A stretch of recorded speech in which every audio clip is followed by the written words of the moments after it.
Oshkosh Media is government programming on GovTV, community programming on Life TV, and community radio on Oshkosh FM 101.9. Welcome to the City Manager's Report, a look at city updates and a preview of the next Oshkosh Common Council meeting agenda. And thanks for joining us for another edition of the City Manager's Report. I'm Andy Radig, and in a moment we'll be joined by Assistant City Manager John Fitzpatrick.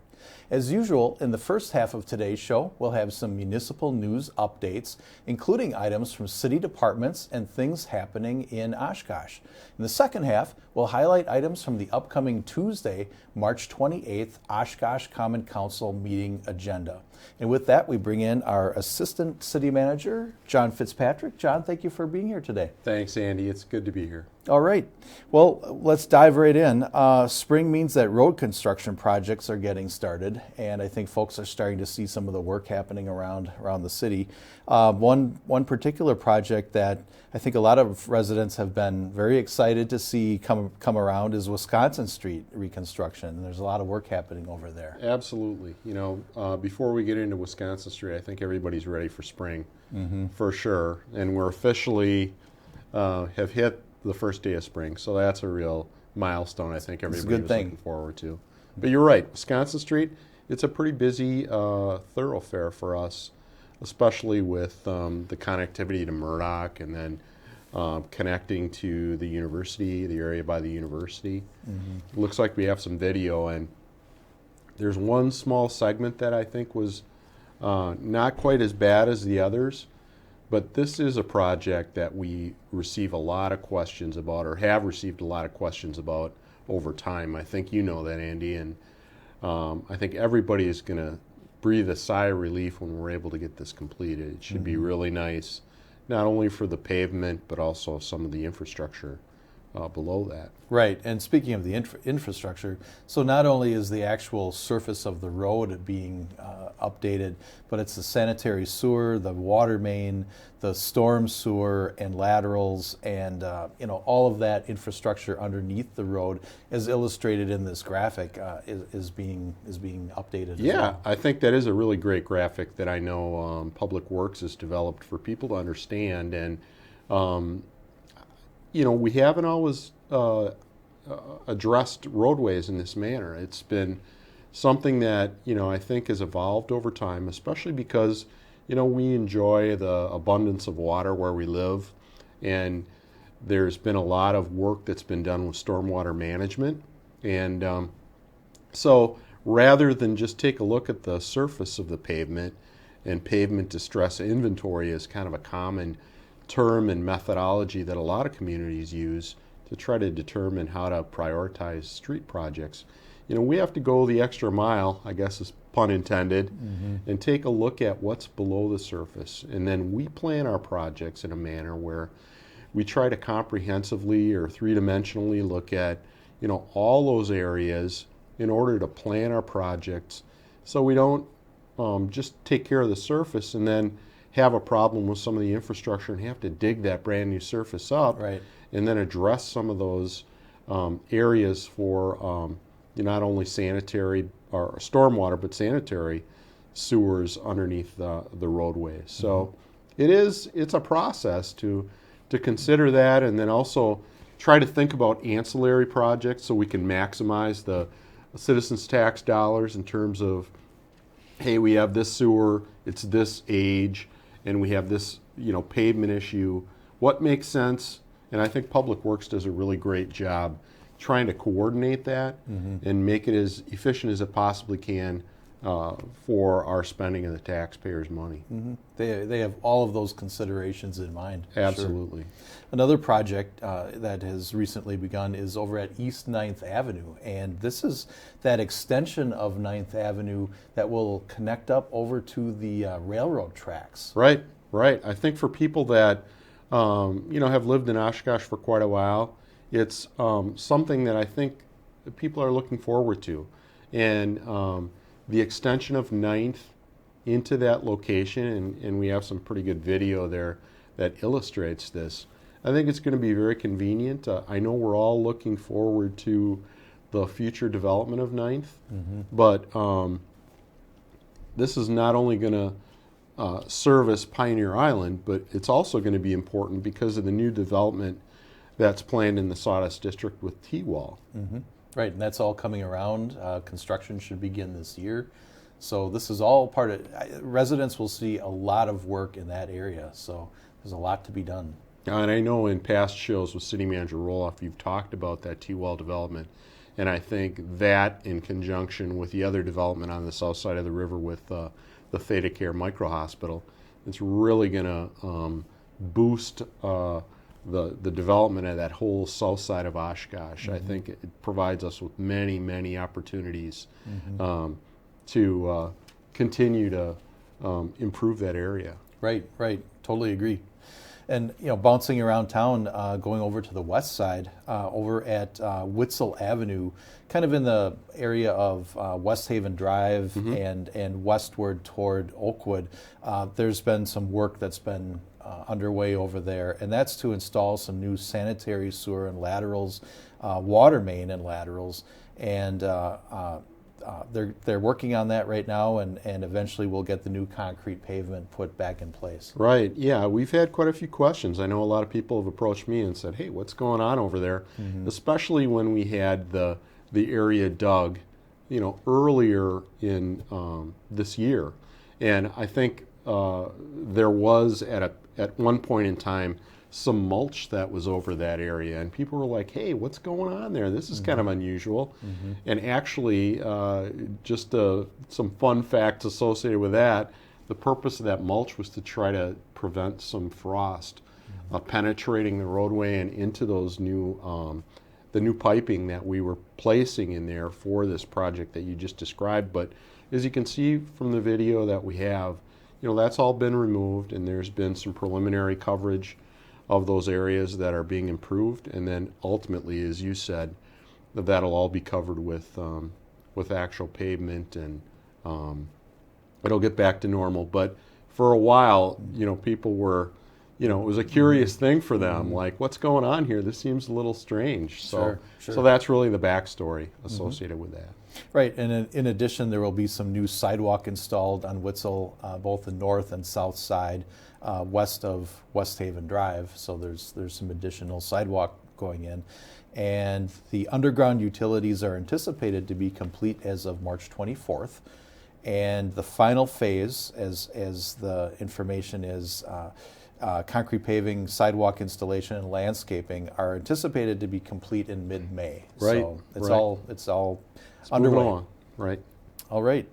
And then we have not road construction, but we have some other types of construction going on. And one of them is the new Parks Department Administration and Operations building. Folks probably have seen this one driving down Witzel. Right. Me as an old timer, I remember there were a lot of parks employees. Some they were actually separated into a variety of areas in the city. We had some here in City Hall.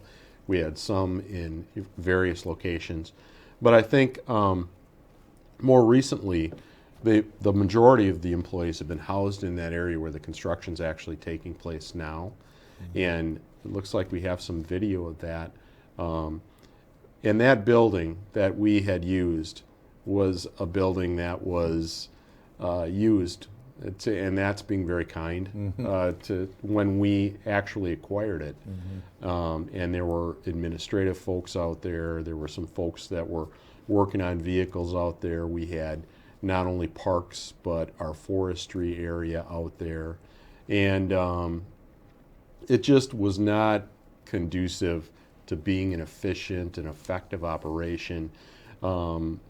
And I think this new building is just going to be tremendous. I think it's something that, not only we as the city and our employees can be proud to come and work in, but I think it's going to be a beautiful complement to that area of the city for, not only the other parts of city operations that are located there, but I think for the other community members. I think it's going to be an attractive facility, and I really think this is something that has been a long time need, and I'm really pleased that we were able to, the council was willing to support this, and they are very much involved in supporting all kinds of different facilities projects, so we can make sure that we can do our job in an effective way going forward for the citizens. Absolutely. And folks can still access the Parks Department staff. They are just temporarily relocated over to the Water Distribution Building. Right. And that's located over at 757 West 3rd Avenue. So they're still available there. And also phone number is 920-236-5080 if you need to make a reservation for a shelter, park shelter, or something like that. I think the goal is to have this all complete by the end of this construction season, by fall. Right. And also about the same timeline for the new Lakeshore Park Four Seasons building, and that's underway as well. Right. It's a good segue to this issue because you talked about providing opportunities for citizens to use our park shelter. This is really taking it to another level for our citizens. Obviously, citizens have rented some of the park shelters in a variety of different areas in our community for some time. But this really provides a brand new opportunity for our citizens to utilize this shelter not only in the summer, but also in those times of the year when the weather is not the greatest for us here in Oshkosh. And the video here kind of gives you an idea of where we're at with the development of that building. But I think it can be used for so many different things by our citizens. It's just going to be a beautiful facility. And I think, it's only limited by our citizens' imagination in terms of what they'd like to utilize this building for. So again, it's another forward-thinking, supported investment by our elected leaders, and I think it's really going to serve our citizenry well going forward into the future. Most definitely, and it's a beautiful location too. Oh, so. Absolutely. It's going to be really nice for people to utilize that for family get-togethers or whatever they think is going to be needed for them. Sure. And we would like to remind folks as well that if they'd like to sign up for emailed construction updates for road projects, they can find the link for that on the Hot Topics on the city's website section, and they can sign up for a lot of details there. I believe they're sent weekly, so they can find out exactly what's going on with the road project that they decide to follow and see what's happening. So. Okay, we're talking about spring here, and another thing that often happens in spring, I guess usually it always does, is spring election. And so I know that our city clerk's office is very busy preparing for the election coming up on Tuesday, April 4th. And first we want to remind folks that they need to return their absentee ballot so that it is received at the clerk's office by Election Day. Right. They certainly can vote in their own area on Election Day, but this is just another option for them if they're unable to, be able to get away because of family commitments or work commitments on Election Day. This is another option for them to consider. Right.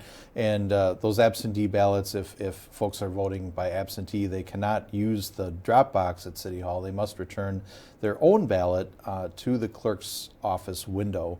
And then also we wanted to note that the in-person absentee voting, otherwise known as early voting, is currently available right now, actually weekdays through Friday, March 31st. And that's over at the city clerk's office during business hours. Right. And the city clerk's office is located here in City Hall on the first floor. And as a matter of fact, I myself voted absentee in person today. And It was very easy. It wasn't, when I went, it wasn't very crowded. They're very helpful and knowledgeable in the clerk's office. You just, stop in and they'll walk you through exactly everything that you need to do. And it's really very easy, and it's actually very convenient too. So if you haven't checked that out, this is another option that's available to you. And as I mentioned, I think it's something that is a matter of convenience and providing an opportunity for you to still exercise your right to vote if you have other commitments on the actual election day. Right, right. And no appointment is necessary for the early voting. And please bring a photo ID. We'd Right. like to remind folks of that as well. Yeah. And photo ID on Election Day at their polling place as well. Another good reminder. Okay. And then we always like to remind folks too that the website myvote.wi.gov is really a hub for learning about what's on the ballot, how to register to vote, how to request an absentee ballot, to find your polling place, things like that. So that is kind of a central information hub that I know our clerk's department likes to make sure that folks are aware of. Absolutely. And of course, they can contact our clerk's office, and they're also very knowledgeable and very willing to help in any way they can. They always are, yeah. And then, speaking of the election, if folks would like to do a little background research about the candidates, Oshkosh Media recently televised a Oshkosh League of Women Voters Candidates Forum that featured candidates for Oshkosh Mayor, Oshkosh Common Council, Oshkosh School Board, and the Winnebago County Circuit Court Branch 2 candidates. So you can check that out at the YouTube channel for Oshkosh Media, or you can check out program schedules for GovTV, oshkoshmedia.org, where those program schedules are listed, and you can catch that debate and learn more about the candidates. Okay, John, another thing that's coming up is the Public Service Commission of Wisconsin is having a public hearing regarding water rates in Oshkosh. And I know that the Oshkosh Water Utility has filed an application with the Public Service Commission to increase rates. And I know that there are some reasons why these rates need to be increased. Sure. Periodically, we take a look at what sort of costs are associated with our ability to deliver the water to the citizenry, and this particular water rate increase is one that hasn't been done for quite some time. I think the last time, Andy, it was 2018 potentially when we increased it. So it's a little bit more in terms of the increase than citizens are used to, and because we had some projects that we were trying to accomplish and evaluate, rather than providing requests for increases every year, we prolonged it because we wanted to determine, how those projects were going to impact the potential rates. But moving forward, I think some of those larger projects have now been addressed, and I think it'll be important for us to get more on a regular annual schedule, because 18% is a big chunk, a big increase for any homeowner to be able to accommodate. Right. So, right. But the good news is, going forward, I think annual increases will make those a little bit more manageable for everyone. Sure. And just as an example, if a person's bill is normally $77, that would rise to about $82, and that includes everything, including the sewer and stormwater rates, which are remaining the same. Sure. So just the water rate is changing here, but there's also some value to the water that we purchase, and really when it comes down to it, I saw some research that it's 1.2 cents per gallon. Right. So, really, it seems like a high rate, but it's really quite inexpensive when you look at it that way. It is. It's a pretty good bargain, approximately 1 cent for a gallon of water, to make sure that it's safe, and, for our citizens and our family. I know it's something that maybe a lot of people take for granted, but, unfortunately in the news we have a lot of other communities that, don't have that sort of circumstance, and the fact that we utilize surface water and can treat that in a very specialized way, it really is an advantage for us in our community, and so we're very fortunate we don't have to deal with a lot of the other issues that other communities that rely on well water and other things have to struggle with. So exactly. I think it is a good deal, but I think we need to do a little bit better job in terms of managing these increases in a more frequent way. Okay. And we did want to remind folks that the public hearing on that rate increase is scheduled for Friday, April 7th at 10 a.m. through a virtual meeting platform on Zoom. And comments can be submitted at the public hearing itself in advance through the Public Service Commission website or by U.S. mail. And the full details about all of that is available through the city's website in the Hot Topics section, which is visible on the screen there. And there's a full summary document that outlines all of it and gives you the connection for the Zoom meeting there on April 7th. So just wanted to let folks be aware. Right. Also, we've been seeing around town that the emerald ash borer is unfortunately devastating our urban forest, and it's creating these nuisance trees. And, so we just wanted to point out that there are a lot of potential hazards with these trees, and we just want folks to be aware of their tree, and if it is dying, to please remove the tree before any damage can occur. Right, and I think for people that may not understand the relationship that we have with the terrace and those terrace trees, that terrace area is really a right-of-way. We call it a right-of-way area, right. And it's an area that is used by the city to provide different sorts of utilities to the homeowners, and because it's the responsibility of the city and owned by the city, technically, removal of those trees is something that the city is also responsible for. Mm-hmm. So if you happen to have a tree that is dying because of emerald ash borer or some other circumstance, it's important to make sure that you let us know about that. And that's something that we'll work with you on in terms of removal, replacement,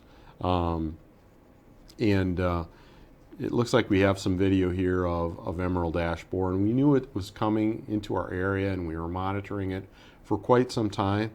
But it really has devastated our community like it has with other communities.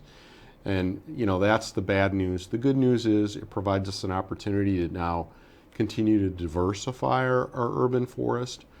Because when you have a large percentage of one type of tree like ash, mm-hmm. It makes it more susceptible to some sort of a disease problem like this. Mm-hmm. And although they are very beautiful and they were very inexpensive, I think, to plant, mm-hmm. it's just a reminder that diversity is something that's important for us, in all sorts of dimensions, and especially in regard to our urban forest. Right, exactly. The forestry page on the city's website has some details about how to contact contractors that could remove trees or possible treatments. And you can always talk with the city's forester, Travis Dirks, for information if you have questions about the status of your tree. And Travis's phone number is 920-232-5314, and he'd be glad to help you out and talk about what the appropriate action is for your tree.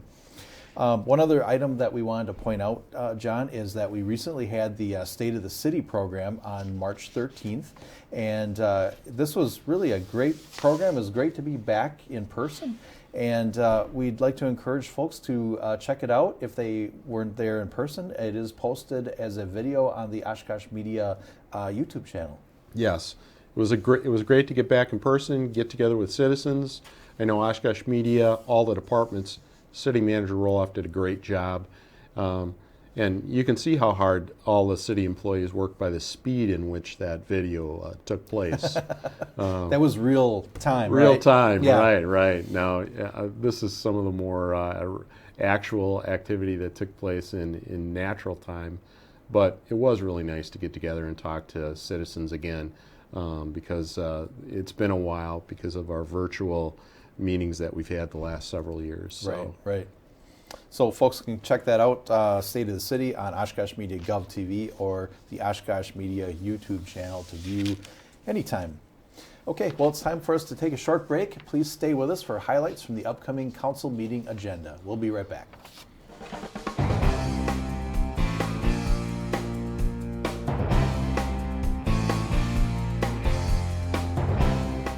what I think you need is a socket wrench. I played JV basketball. I'm sorry. I don't think it looks right. This is good, and it's all good, baby. Is it really all good?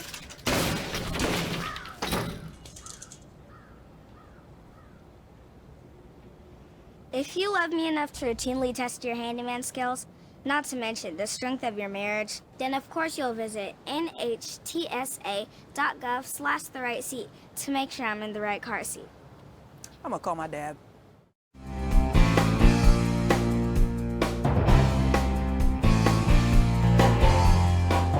And welcome back to the City Manager's Report. I'm Andy Radig, along with Assistant City Manager John Fitzpatrick. Let's turn our attention to the agenda items from the upcoming March 28th Oshkosh Common Council meeting. And John, under the consent agenda, we have some items here. One of them relates to the service that Go Transit provides between Oshkosh and Neenah. Right. That is a one-year pilot program that we're working on with Winnebago County, and it really provides connectivity between Oshkosh and Neenah. And it looks like we have some video there just showing the route actually from our transit center to the Neenah Transit Center. It's something I think that's convenient for folks because it goes right past our county facilities. And I think it provides an opportunity for people to connect our two communities if they otherwise would have difficulty, navigating themselves because they don't happen to have their own personal vehicles. So it's a great partnership, and I think it's something that is certainly necessary and a good pilot to see how we can do maybe more of this in the future. Right. This new service is called Go Connect. That is replacing the Route 10 service. Rides are scheduled by request, so they need to be scheduled up to a week in advance, and both the initial trip and return trip must be scheduled. Cost of one-way trip is $5, and this service launches on April 3rd, and if, as you mentioned, it's a pilot program, it will continue indefinitely if everything goes well. Right. It's more of kind of a hybrid, on-demand kind of service. It's not necessarily a taxi, but it's not necessarily a bus service. So it's a hybrid. Okay. And then we also have an item for the Oshkosh Public Museum. They are accepting a donation, and they have, this is for some specialized training, and folks don't always realize that the folks at the museum have to have very specialized training for what they do. Yes, and I get an opportunity to work with our HR division on a regular basis, so I'm a little more familiar with the quality of employees that we have across our entire organization, but we're talking specifically in this instance about the public museum, and there's some very unique skills associated with the collection, the management, the preservation of all the materials that they have there, and then exhibit preparation. It's really quite fascinating for people that may not know. We do have some really very skilled people that work for the city of Oshkosh, and we're very fortunate for their ability and their dedication. Absolutely. A little bit later on the consent agenda, we have a whole lot of special events. We're in that season. And a couple of those we just wanted to highlight. The Payne Arts Center and Gardens has a few events coming up and some other things there. Right. We talked a little bit about spring earlier in the show, and I think everybody's ready. And one annual sign of spring is the Payne's activity. I think they have their Festival of Spring, which is kind of more of a plant sale that people might be familiar with. And then the other event that they have later in the year is Fair on the Green, which is more of an art fair. And I know my family and I have participated in both those events, and really enjoy the opportunity to get out and connect with people once it gets warmer. Right. So I hopefully will have some good weather for both those activities, and we're welcoming spring with the planning of both of these events. And the Memorial Day procession is returning to Algoma Boulevard, so That's Oshkosh Media will be covering that again as well. Right. Looking forward to that too. Okay, very good. Well, John, we thank you for your insights today, and thanks for filling in on City Manager's Report. Thanks for having me, Andy. Absolutely. And thank you for joining us today. Again, that Oshkosh Common Council meeting is at 6 p.m. this Tuesday, March 28th at City Hall, 215 Church Avenue. And you can watch that live on GovTV, which is Spectrum Channel 10, Uverse Channel 99, and streaming on YouTube and OshkoshMedia.org. Or listen on the radio, Oshkosh FM 101.9. Thanks again for joining us today. Join us again in 2 weeks for another City Manager's Report. Thanks for watching.